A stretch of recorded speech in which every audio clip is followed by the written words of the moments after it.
देखिए, ये जो प्रदर्शन 15/4/2025 को राष्ट्रीय कुलीन मजदूर यूनियन इंटक के माध्यम से जो हुआ, उसमें आपको बताते हैं कि इन लोगों ने एक साजिश के तहत जो पत्र निर्गत किया, वो हमको बात हुई निदेशक कार्मिक हमारे आदरणीय हर्षनाथ मिश्रा साहब से। उन्होंने साफ कहा कि ये फैसला थोड़ा मतलब जल्दीबाजी में ले लिया गया, जो आपस में कम्युनिकेशन गैप के चलते ऐसा हुआ, जबकि वस्तु स्थिति ये है कि हम लोगों ने कभी भी क्षेत्रीय अस्पताल करगली, जो बोकारो करगली प्रक्षेत्र के अंतर्गत जो अस्पताल है, उसको, उसके इमरजेंसी सेवा को हम लोगों ने बंद करने के बारे में कोई निर्णय नहीं लिया था। लेकिन लिखने के क्रम में ये लिख दिया गया,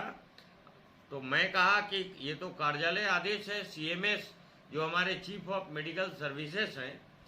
जो हमारे चिकित्सा प्रमुख हैं, उनके द्वारा हस्ताक्षरित ये पत्र जो है वो हम लोग को मिला है। और उस पत्र में आपको साफ लिखा हुआ है कि दिनांक 15/4/2025 से करगली क्षेत्रीय अस्पताल में जो आवश्यक सेवा दिया जा रहा था, उसको अभी तत्काल केंद्रीय अस्पताल ढोरी में उसको शिफ्ट किया जा रहा है, और 15/4 से वो सेवा जो है वहां पर ढोरी अस्पताल से मिलेगी। जबकि प्रैक्टिकल ये है कि 6 डॉक्टर करगली रीजनल अस्पताल में पदस्थापित थे, जिसमें से 3 डॉक्टर को हायर स्टडी के लिए उनका लीव रिकमेंडेशन के लिए उनके आवेदन को मुख्यालय भेज दिया गया। बिना मुख्यालय के आदेश का उनका हायर एजुकेशन के लिए, जिसमें एक डॉक्टर जाने वाले थे आपको लखनऊ, दूसरा डॉक्टर जाने वाले थे जयपुर, और तीसरा बीसीसीएल जाने वाले थे। तो ये तीनों डॉक्टर का एक साथ स्वीकृति करके हमारे 6 में से 3 डॉक्टर को हायर स्टडीज के लिए छोड़ दिया गया, और वो भी 3-3 साल के लिए। आपको बतावें, हम लोगों ने ये बात से, ये प्रबंधन, उच्च स्तरीय प्रबंधन के इस निर्णय को हम लोग किसी भी परिस्थिति में ये पचा नहीं पा रहे थे। हम लोग देख रहे थे ये किस तरीके का फैसला है। आप टोटल 4 डॉक्टर यहाँ पर दे दीजिए, जिसमें 3 डॉक्टर करगली रीजनल अस्पताल में सेवा देंगे। जैसे जो 3 डॉक्टर हायर एजुकेशन के लिए चले गए तो हमारा 6 हो जाएगा। एक डॉक्टर जो यहाँ कारो डिस्पेंसरी है, जो पूरा घनी आबादी के बीच में एक डिस्पेंसरी है, जो बहुत ही अच्छा डिस्पेंसरी शुरू से रहा है। यहाँ पर कोई डॉक्टर नहीं, और यहाँ पर बाकी लेडीज लोग, महिलाएं, उन लोगों के साथ में भी दुर्भाग्य है कि वैसे लोग जो कभी घर से बाहर नहीं निकली थी, उन महिलाओं को उनके पति के निधन के बाद, उनके साथ माने इस तरह का दुखद घटना होने के बाद, उनके जगह में प्रबंधन ने सहानुभूति के तौर पर उन लोगों का पोस्टिंग यहाँ पर कारो डिस्पेंसरी में पूरी सेवा है। सबसे पहला प्रायोरिटी हम समझते हैं हेल्थ का है। शारीरिक अगर किसी को कठिनाई है, उसको तुरंत अगर सेवा देना है तो उसके लिए डॉक्टर चाहिए, उसके लिए अस्पताल में समुचित व्यवस्था चाहिए, डिस्पेंसरी में दवाई चाहिए। तो इसके लिए प्रबंधन ने 15 तारीख के रात में, 15 अप्रैल के रात में, जिस दिन ये विशाल प्रदर्शन राष्ट्रीय कुलीन मजदूर यूनियन इंटक बोकारो करगली प्रक्षेत्र के द्वारा तमाम हमारे संगठित असंगठित हमारे कामगार भाई मजदूर साथी एक विशाल आक्रोश व्यक्त किया प्रदर्शन के माध्यम से, तो उसी दिन रात में निदेशक कार्मिक हमारे डायरेक्टर पर्सनल आदरणीय हर्षनाथ मिश्रा साहब ने इनको संज्ञान में लिया, और ठीक उसके दूसरे दिन 16 तारीख को सीसीएल के सीएमएस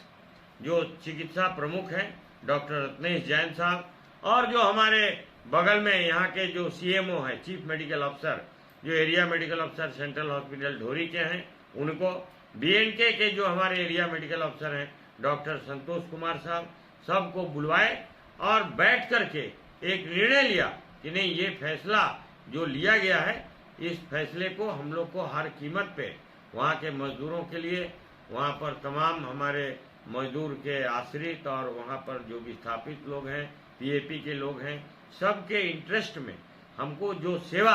करगली क्षेत्रीय अस्पताल से मिल रही थी वो सेवा को हमको चालू रखना है। और जवाहर नगर जो कारो डिस्पेंसरी के नाम पर है उसको भी सुदृढ़ रूप से चलाने के लिए वहाँ पर डॉक्टर का पोस्टिंग करना, दवाई का व्यवस्था करना, बाकी पैरामेडिकल स्टाफ का पदस्थापित करना, ये हमारा पहला प्राथमिकता है। उसी के आलोक में उन्होंने निर्णय लिया और साफ शब्दों में उन्होंने कहा, हम लोगों ने कहा था अपने जो लिखित दिए हैं उसमें भी कि हम लोग 30/4 तक समय देते हैं। 15/4 से आप इसको क्लोज करने की बात किए थे। जिस दिन से ये इमरजेंसी सेवा क्लोज करने की बात थी उसी दिन हम लोगों ने विशाल प्रदर्शन करके मजदूरों के आक्रोश को हम लोगों ने व्यक्त किया। सीसीएल मुख्यालय के साथ साथ कोल इंडिया के चेयरमैन हमारे आदरणीय पीएम प्रसाद साहब भी इस चीज को संज्ञान में लिए और उन्होंने, जैसा आपके माध्यम से जानकारी मिला, कि उन्होंने कहा कि हम सीसीएल प्रबंधन को इसके लिए निर्देश देते हैं कि इसका तुरंत निदान किया जाए। और निदान का जानकारी हम लोग को मिल गया। डायरेक्टर पर्सनल ने साफ शब्दों में कहा। उसके बाद हमने सीसीएल के सीएमडी साहब को भी अवगत कराया। उनके तरफ से भी ये मजदूरों के साथ होने जा रहे अन्याय के खिलाफ उन्होंने कहा कि इस पर जो भी कार्रवाई करना है हम लोग करेंगे और आप लोग इसके लिए निश्चिंत रहिए। और निश्चित रूप से उन लोगों के संज्ञान में लेने के बाद हमारे सीसीएल के निदेशक कार्मिक एवं सीसीएल के अध्यक्ष सह प्रबंध निदेशक, सीसीएल के चीफ ऑफ मेडिकल सर्विसेज जो चिकित्सा प्रमुख हैं, उन तमाम लोगों के साथ साथ हमारे कोल इंडिया के आदरणीय चेयरमैन पीएम प्रसाद साहब के उसमें हस्तक्षेप के बाद ये प्रबंधन अपने फैसले से अपने आप को उन्होंने स्वीकारा। ये बहुत बड़ी बात है कि नहीं, ये जल्दीबाजी में गलत फैसला ले लिया गया था और ये कम्युनिकेशन गैप के चलते ऐसा हुआ। जो सेवा मिल रही थी करगली रीजनल अस्पताल से, जो हमारा इमरजेंसी सेवा है, वहाँ के मरीजों का, उनके आश्रितों का, विस्थापितों का, वहाँ पीएपी के लोगों का, जिस तरह से भी वहाँ सेवा मिल रहा था, इलाज हो रहा था, इमरजेंसी सेवा जिस तरह से चालू था, सब पूर्व की भांति चालू रहेगा। ये एक बहुत बड़ी उपलब्धि है मजदूर जमात के लिए, हमारे वर्कर्स के लिए, उनके आश्रितों के लिए, हमारे विस्थापितों के लिए और तमाम पीएपी के लोगों के लिए। हम लोग आप लोगों के माध्यम से हम सीसीएल के प्रबंधन और हमारे कोल इंडिया के चेयरमैन को इस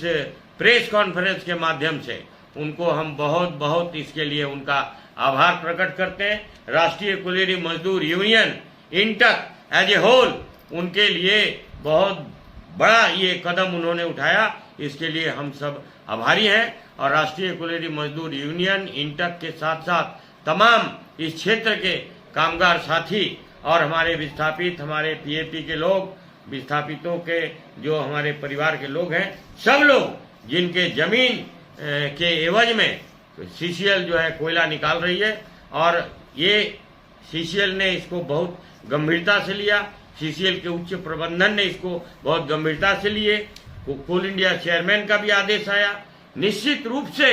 ये एक बहुत बड़ी उपलब्धि है और हम इसके लिए तमाम कोयला परिवार के तमाम साथियों को, हमारे यहाँ के विस्थापितों को, हमारे पीएपी के लोगों को, हमारे यूनियन के तमाम सम्मानित साथियों को, एक एक कार्यकर्ताओं को और साथ ही सीसीएल प्रबंधन के उच्चाधिकारी एवं कोल इंडिया के चेयरमैन को विशेष रूप से आभार प्रकट करते हैं। इतना जो बता